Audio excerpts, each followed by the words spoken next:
श्री गणेशाय नमः, श्री सरस्वती नमः, श्री कृष्णाय नमः। श्रीमद्भागवत कथा के तृतीय स्कंद का 23वां अध्याय आपको श्रवण कराता हूँ। प्रेम से मन लगाकर श्रवण कीजिए।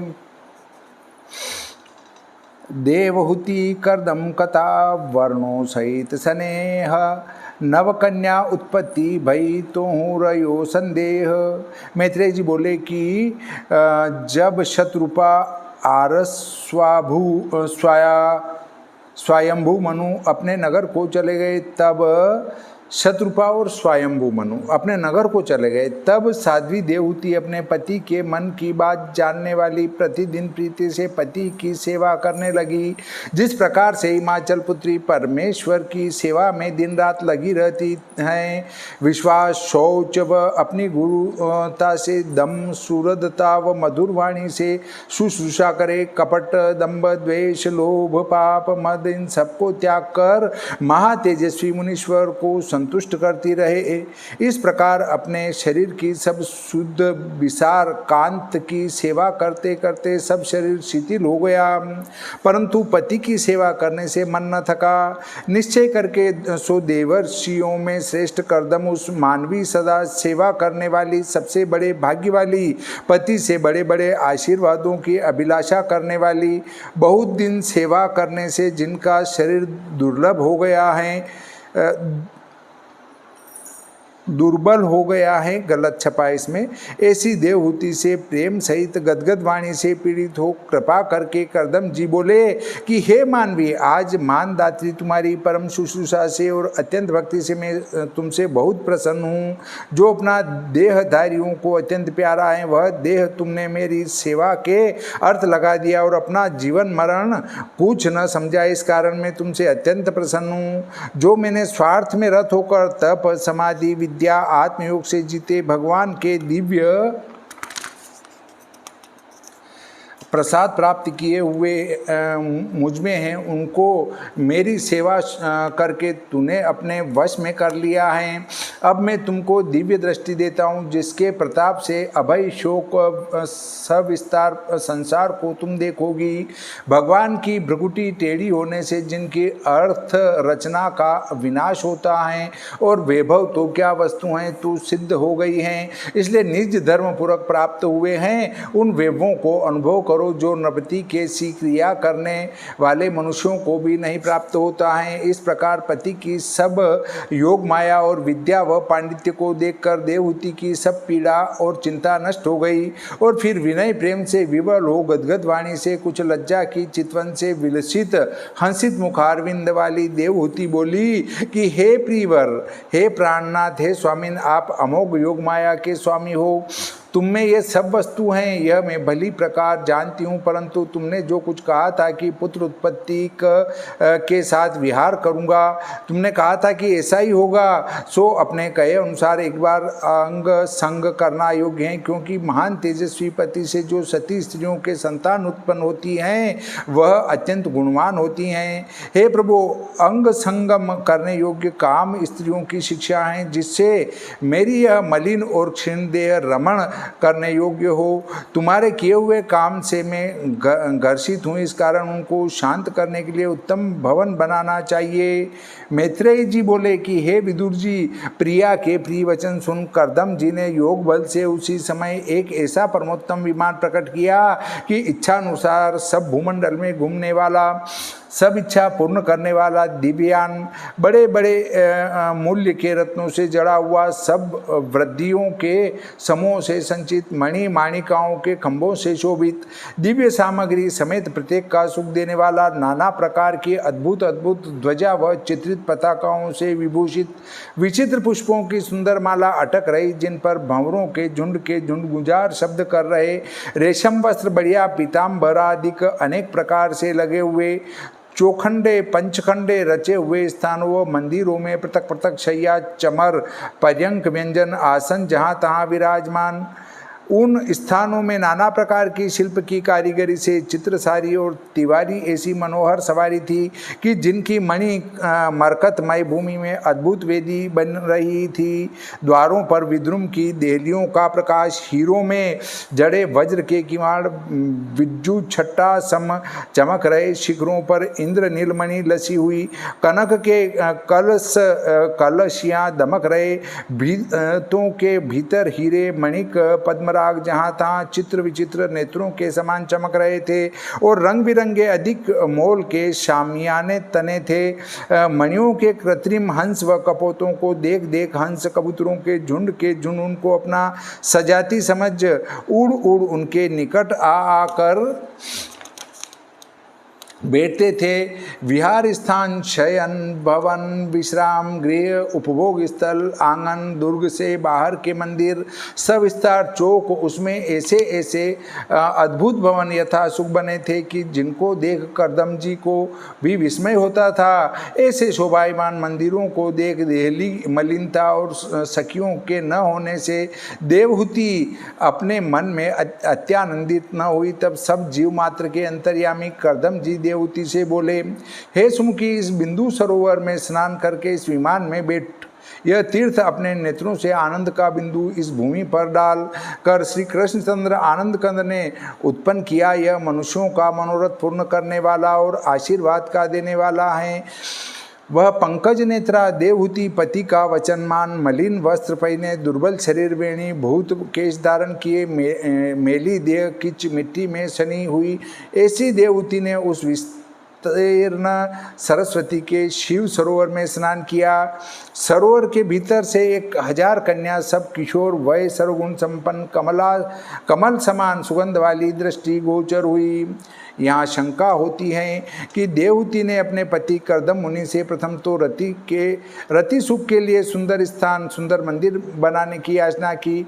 जब करदम मुनि ने महा अद्भुत अत्यंत शोभायमान भवन बनाए, तब मंदिरों को देख देख कर उदास क्यों हो गई? प्रथम देवहूति अपने पति के प्रभाव को नहीं जाना था। जब तपस्या से करदम मुनि ने महा अद्भुत विमान बनाया, उसको देखकर अपने पति के प्रभाव को जान लिया कि यह बड़े सिद्ध हैं। मैंने ऐसा सामर्थ्यवान पति पाकर तुच्छ भवन मांगा, मोक्ष क्यों नहीं मांगा? इसलिए देवहूति अपने मन में उदास हो गई थी।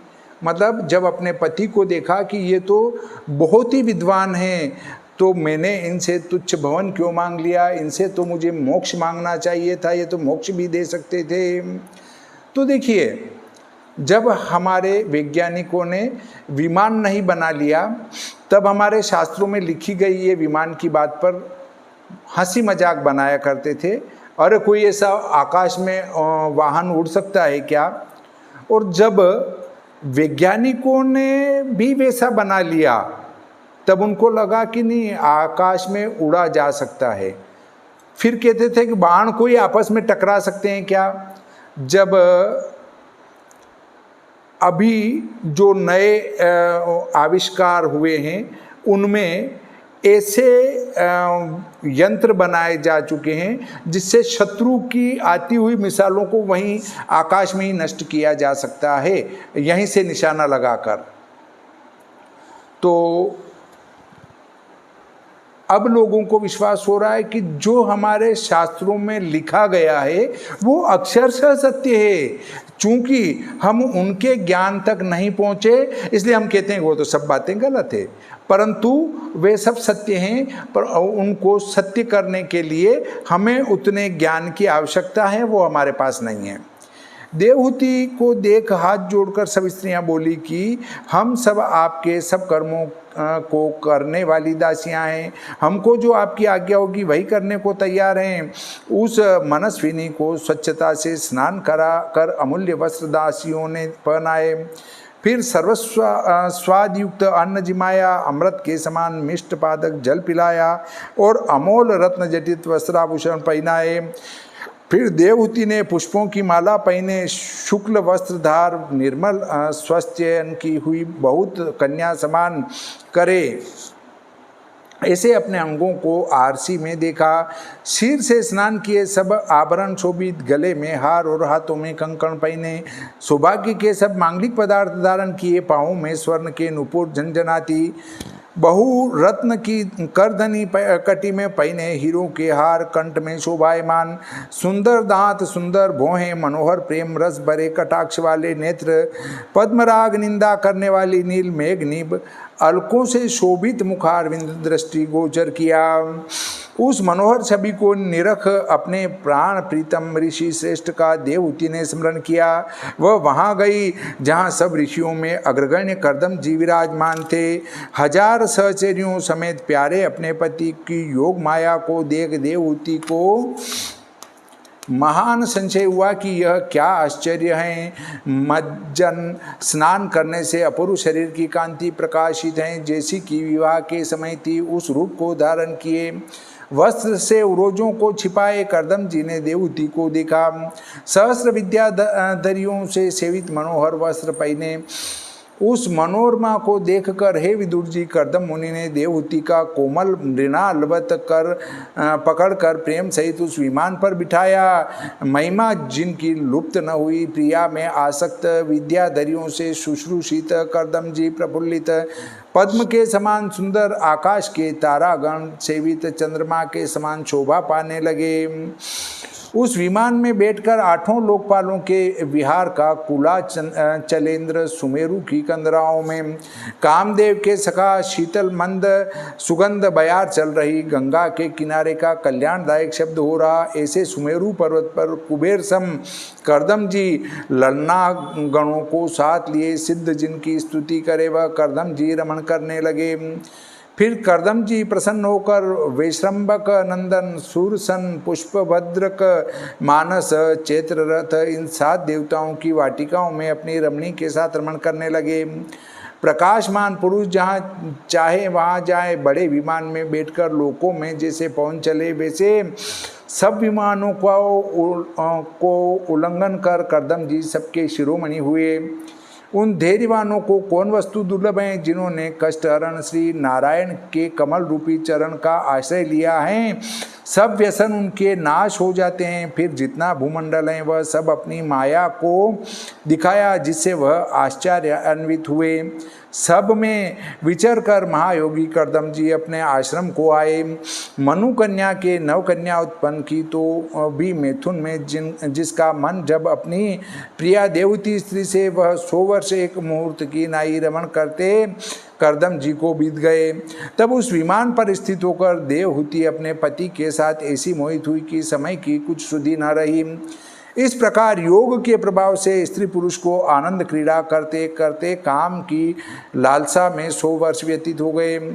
देवहूति को अत्यंत स्नेह के कारण आत्मज्ञानी आत्मा का भाव जानकर 9 प्रकार का रूप विधान कर विभु सब संकल्प के ज्ञाता कर्दम जी ने देवहूति में वीर्य धारण किया। पुरुष का वीर्य अधिक हो तो पुत्र, स्त्री का वीर्य अधिक हो तो कन्या होती हैं। इस कारण देवहूति के शीघ्र ही 9 कन्या उत्पन्न हुई। वैसे सब श्रेष्ठ कोमलांगी जिनका लाल कमल का सा रंग और अंग में सुगंधी थी। फिर जिस समय कर्दम जी ने अपनी प्रतिज्ञा के अनुसार संन्यास ले वन में जाने की इच्छा की, उस समय पति को देख सती देवती मोह से विवश हृदय हो मुस्काई।